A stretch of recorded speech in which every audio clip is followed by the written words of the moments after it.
Hello twin flames. सो ये video है divine masculine और कार्मिक का रिलेशन कैसा होता है आपस में। तो यहाँ पे कार्मिक जो पार्टनर होती हैं वो दो तरह की होती हैं। एक तो होती हैं जो बिफोर मैरिज मतलब आफ्टर मीटिंग डीएफ आती हैं। लाइक जैसे मेरे केस में हुआ था, मैं हाँ, जब हम मिले थे तो हम दोनों सिंगल थे, बट बाद में मेरे डिवाइन मस्कुलाइन की शादी हो गई थी। तो ये वीडियो उनके लिए। और सेकंड पार्ट में हम वो उन कार्मिक पार्टनर्स का डीएम के साथ रिलेशन बताएंगे जो पहले से ही मैरिड होते हैं, जो डीएम पहले से ही मैरिड होते हैं। ठीक है, तो मैं आपको ये जो बता रही हूँ ये बहुत अच्छे से बताऊंगी, बिकॉज क्या है कि मेरे घर में भी एक कार्मिक पार्टनर आके गई थी। ठीक है, वो मेरी भाभी थी।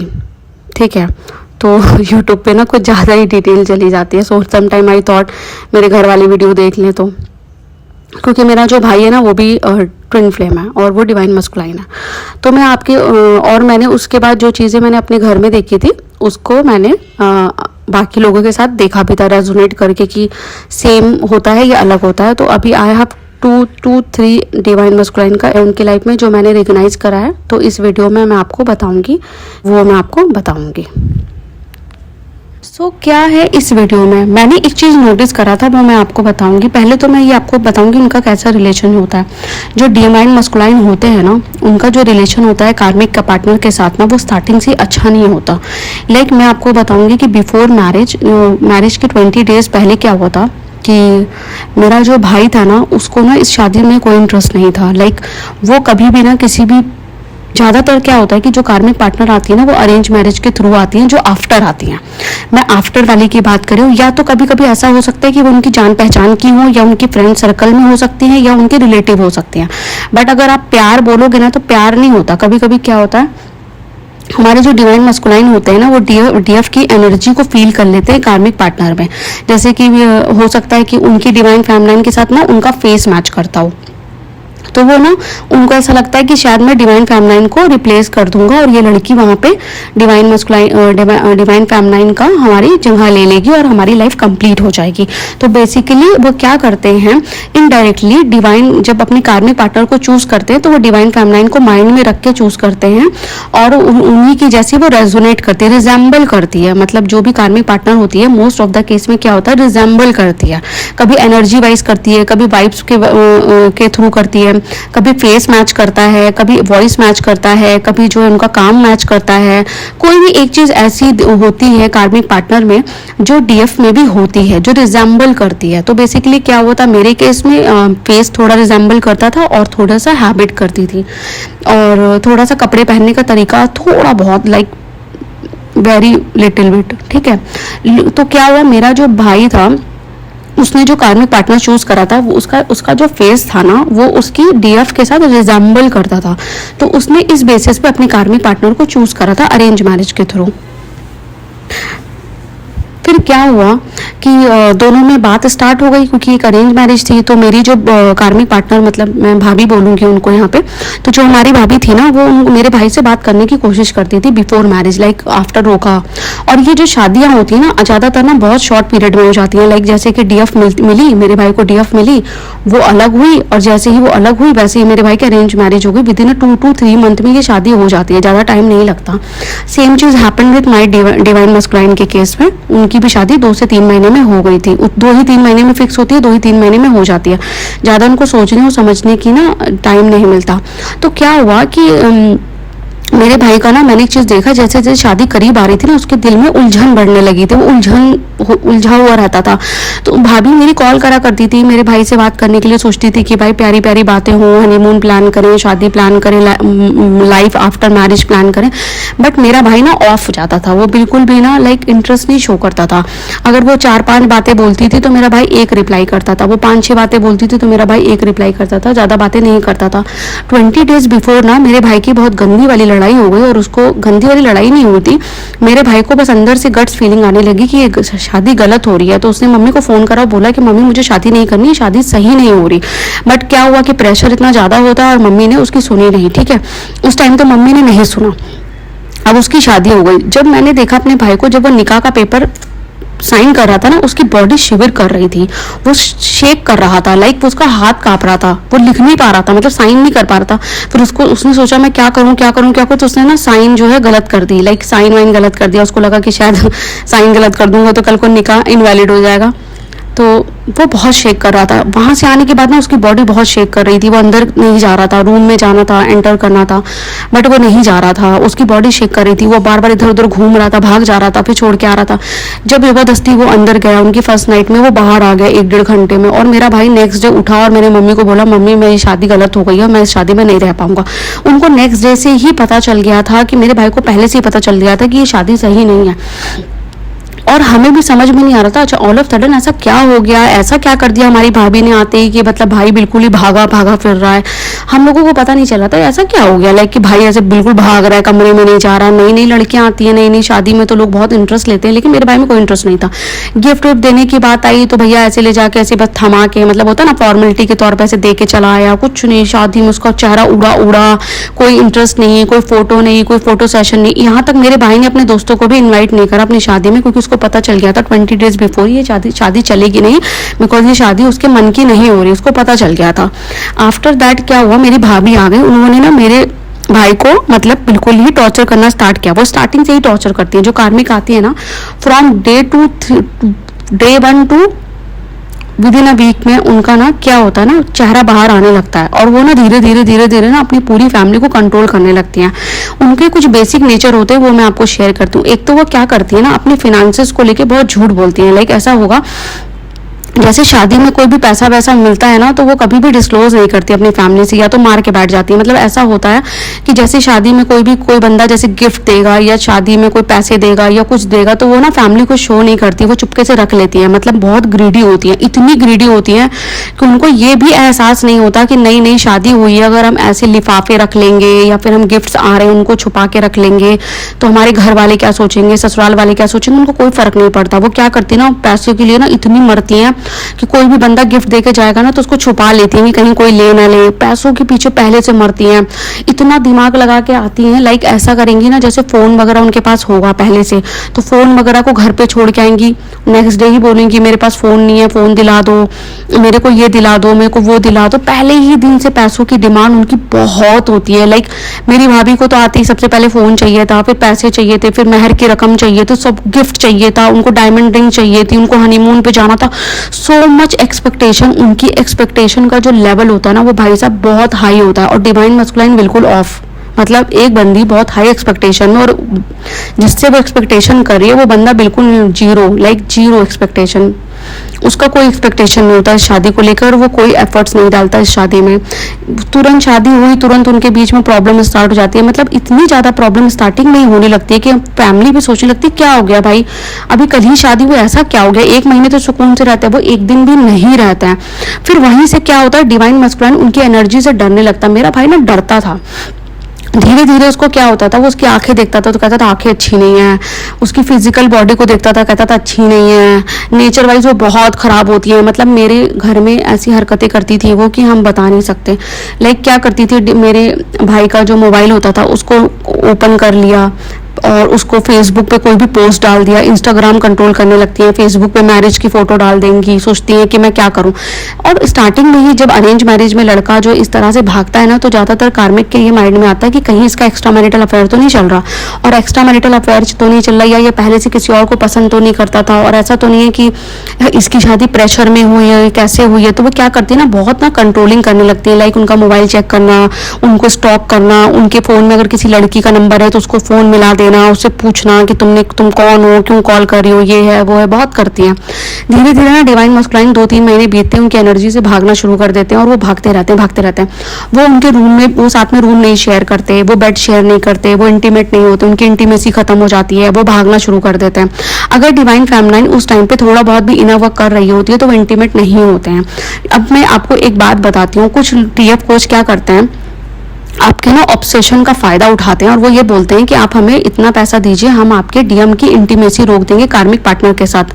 कम ऑन, अगर डिवाइन फैमिलाइन थोड़ा सा भी काम इनर वर्क करती है ना, तो डीएम जो होते हैं वो इंटीमेट नहीं होते। ये मेरा स्टेटमेंट है और मैं प्रूफ के साथ भी बता सकती हूँ इस चीज़ को, क्योंकि जो मेरे भाई की डीएफ हैं वो बहुत ज़्यादा इनर वर्क नहीं करती हैं, बस थोड़ा बहुत करती थी, डिवाइन को प्यार करती थी और अच्छी लड़की है वो। इस वजह से मेरा भाई तुरंत ही कार्मिक से दूर हो गया था, इंटीमेसी के तौर पे फिजिकली दूर हो गया था। अगर आप थोड़ा बहुत भी इनर वर्क करते हो तो आपका डीएम जो इंटीमेट नहीं हो पाएगा। अगर आप पहले इंटीमेट हो चुके हो अपने डीएम के साथ तो वो तुरंत ही, अगर आप बिफोर इंटीमेट हो चुके थे, शादी से पहले अगर आप डीएम के साथ इंटीमेट हो चुके हो, तब तो वो बिल्कुल भी नहीं हो पाते, बिकॉज उनको ना वो वाइब्स नहीं आती, उनको एक मिसिंग एनर्जी आती है, उनको ना आपका चेहरा याद आता है। वो जब भी इंटीमेट होते हैं उनको आप नजर आते हो, तो वो नहीं हो पाते। अगर कोई भी डिवाइन फैमिलाइन ऐसी है जो उसने जो इंटीमेट नहीं हुई है अपने डीएम के साथ, उनके केस में भी अगर वो इनर वर्क कर रही होती है तो क्या होता है, डीएम इंटीमेट नहीं हो पाते हैं। उनको बहुत गंद फीलिंग आती है, मतलब उनको ना स्मेल आती है, उनको कार्मिक पार्टनर के अंदर से अजीब सी ना हीक जैसी हीक आती है। लाइक उनको ऐसा लगता है कि नहीं मुझे नहीं करना, उनकी एनर्जी से डरते हैं, उनकी बॉडी में उनको अट्रैक्शन डे बाय डे ना उनका अट्रैक्शन बॉडी से बिल्कुल खत्म हो जाता है। उनको कार्मिक पार्टनर की बॉडी से अट्रैक्शन खत्म हो जाता है, उनको उनके फीचर्स बुरे लगने लगते हैं, उनको उनकी हाइट बुरी लगने लगती है, उनको उनका फेस बुरा लगने लगता है और वो एक्स्ट्रा मैरिटल अफेयर में चले जाते हैं। वो क्या करते हैं, बाहर निकलते हैं और किसी से दोस्ती कर लेते हैं, नहीं भी अगर दोस्ती करते तो उनके पास तो वो बिल्कुल नहीं जाते। और क्या होता है, कार्मिक ना कभी भी डीएम को कुछ भी नहीं देती। कार्मिक ना हमेशा रिसीविंग मोड में आती है, रिसीविंग एनर्जी में आती है। उसका पर्पस ये होता है कि डीएम से ज्यादा पैसे निकलवा लेना, लेकिन अपना वो 1 रुपया भी खर्च नहीं करती है डीएम के ऊपर। लविंग नहीं होती है, केयरिंग नहीं होती है, प्रैक्टिकल होती है और बिल्कुल अनइमोशनल होती है। लाइक आप ये समझ लो, अगर डीएम ना कार्मिक को प्यार नहीं करते तो जो कार्मिक पार्टनर्स होती है ना वो भी डीएम को प्यार नहीं करती है, वो भी अटैचमेंट में नहीं होता, उनको अफेक्शन नहीं होता, उनको प्यार नहीं होता। तो इसी वजह से जब वो ज्यादा देर तक चेस करती हैं डिवाइन मस्कुलाइन को, काफी देर तक वो चेस करती हैं, शादी को बचाने की कोशिश करती हैं, एट द एंड ना उनके अंदर भी बहुत ईगो होता है। वो ये सोचती हैं कि भाड़ में जाओ तुम, मैं तुमसे खराब हूँ क्या, मैं तुमसे अच्छी हूँ, मैं ये हूँ वो हूँ। और ज्यादातर केस में ना कार्मिक भी जो होती है ना जॉब वगैरह करती है या अच्छी पोजीशन होल्ड करती हैं या अच्छी फैमिली से बिलोंग करती है, तो उनके अंदर भी ना एक ईगो होता है। वो ये कहती हैं कि तुम्हें मेरे साथ नहीं रहना तो भाड़ में जाओ, मुझे भी तुम्हारे साथ नहीं रहना। और वो क्या करती है, उनका पर्पस उस पॉइंट पे क्या होता है, जब जिस पॉइंट पे वो हार मान जाती है कि नहीं भैया ये बंदा किसी भी कीमत पे मेरे तरफ नहीं आ रहा, ये शादी नहीं चल रही है, जैसे 1-1.5 साल बीत जाता है, तो वो क्या करती हैं, ज्यादा से ज्यादा पैसा लेती हैं, मोटा पैसा, जैसे सारा गोल्ड ले लेंगी, आपके घर का सारा पैसा ले लेंगी, एक्स्ट्रा जो सामान होगा सब कुछ उठा के भाग जाती हैं। जैसे ही उनका सोल कॉन्ट्रैक्ट पूरा होता है वो आपकी फैमिली का सारा पैसा ले जाएंगी। जैसे कि मैं आपको बताऊं, मेरे घर में भी ऐसे ही हुआ था, कुछ 7-8 लाख का गोल्ड लेके चली गई, पैसा लेके चली गई, सारे इंपॉर्टेंट और थोड़े वैल्यूएबल चीजें जो भी होती है, अगर एक चप्पल भी उनकी होती है ना इस घर में, वो भी लेके चली जाती है, वो कुछ भी नहीं छोड़ती। उस टाइम पे इनका बस एक पॉइंट होता है कि मैं जितना ज्यादा से ज्यादा मैं इस यहाँ से ले सकूं, कितना मैं ज्यादा से ज्यादा डीएम से पैसे ले सकूं। उनका पेन पर्पस ये होता है, मनी बहुत मैटर करता है। और कार्मिक जो होती है ना, स्टार्टिंग से ना डीएम से जब शादी करती हैं तो उनके माइंड में होता है कि मेरा जो हस्बैंड है वो इतना पैसा कमाता है तो मैं इतना पैसा मैं इससे ले लूं। लाइक अगर 20,000 सैलरी है तो 10,000 कम से कम ये मुझे दे। और वो ज्यादातर ना पैसा ना मैके में भेजती हैं, ज्यादातर उन पैसों को ना वो मैके में रखती हैं, वो ज्यादा ट्रस्ट नहीं करती, वो ससुराल वालों पे ट्रस्ट नहीं करती। नंदे उनको बहुत बुरी लगती हैं, ससुराल वाले उनको बहुत बुरे लगते हैं। स्टार्टिंग से ना वो ये सोचती है कि नंदों को प्रेशर करना, नंदों को परेशान करना, वो सब कुछ करती हैं।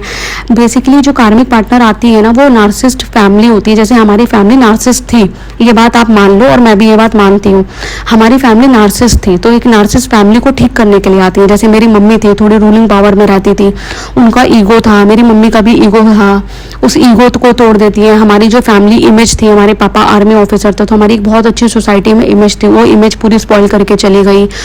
और हमारा पैसों का बहुत लॉस हुआ, कोर्ट केस कर दिया उसने जाके, डोमेस्टिक का, डावरी का, ये सब भी कर देती हैं वो। तो डीएम ना एक बहुत लोअर एनर्जी, लोअर फेज से गो थ्रू करने लगते हैं।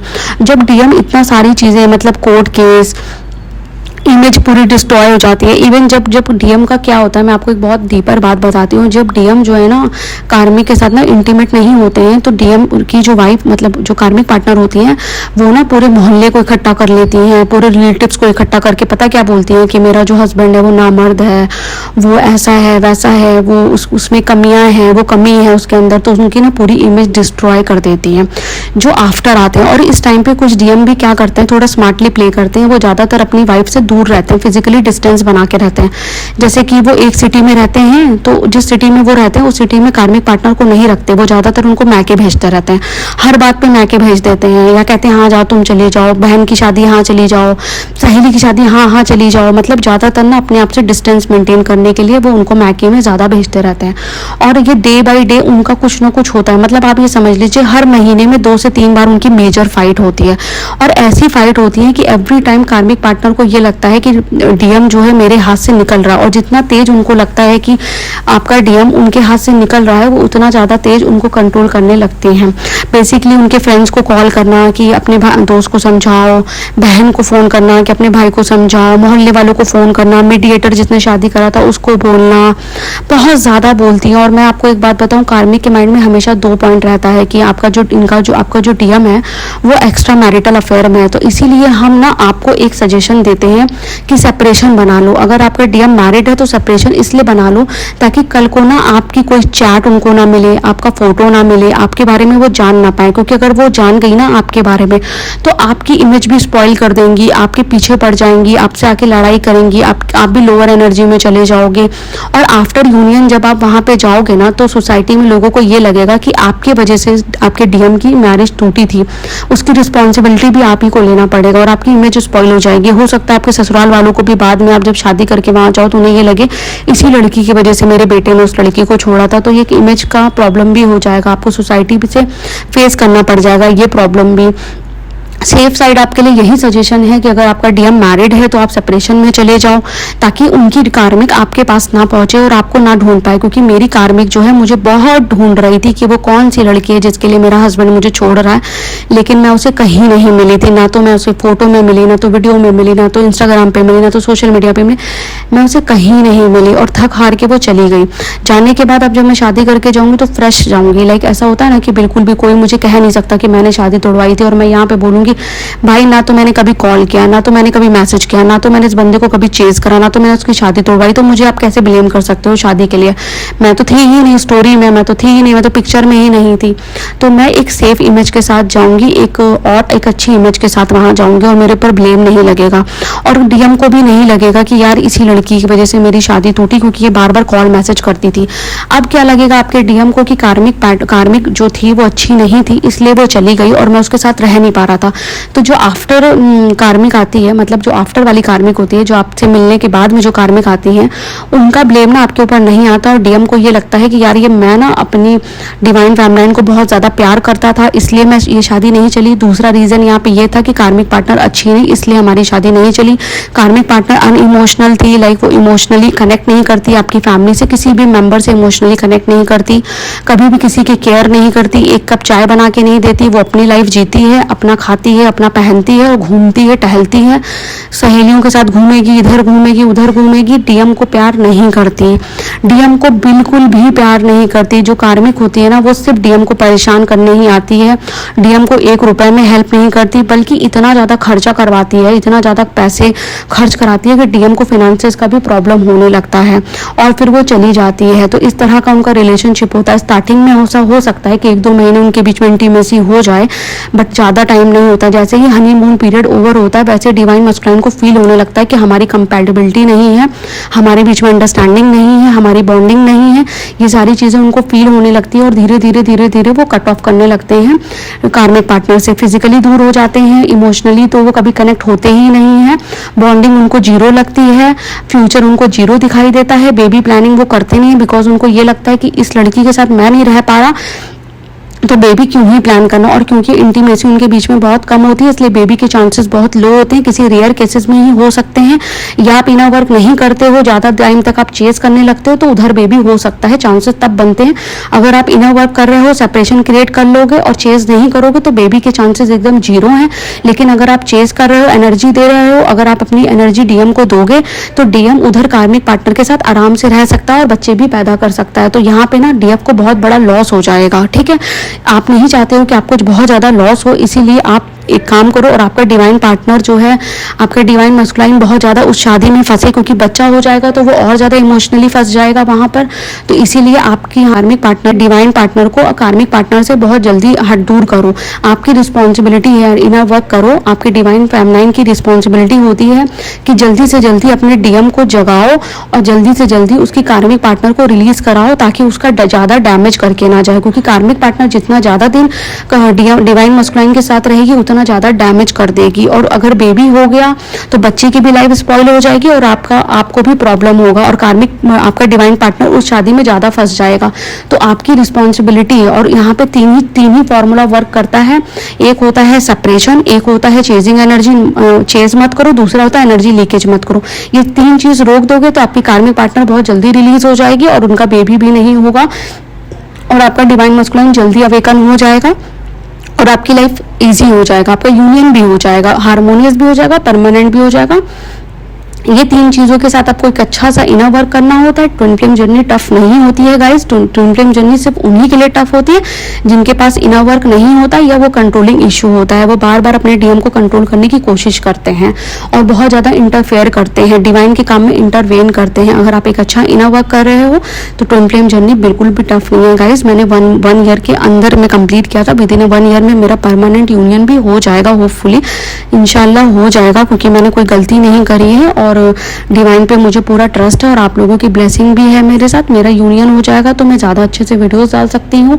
मुझे डिवाइन के बारे में, डिवाइन मस्कुलाइन के बारे में और ज़्यादा डिटेल में पता चल जाएगा। फिनेंसेस का मुझे जब बहुत ज़्यादा इशू नहीं होगा, क्योंकि तब 2 लोग होंगे यहाँ पे आप लोगों की हेल्प करने के लिए, एक मैं और एक मेरा डिवाइन मस्कुलाइन।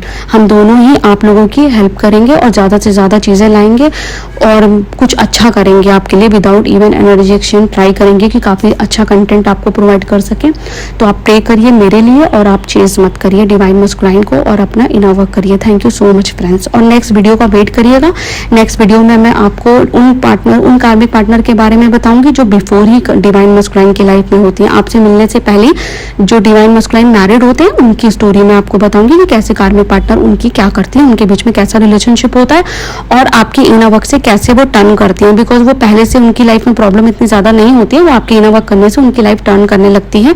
तो मैं आपको बताऊंगी कैसे आपके इनर वर्क से डिवाइन मस्कुलाइन की लाइफ टर्न करने लगती है आफ्टर मैरिज वाली शादी में। ठीक है friends, thank you so much. Please subscribe for more such videos.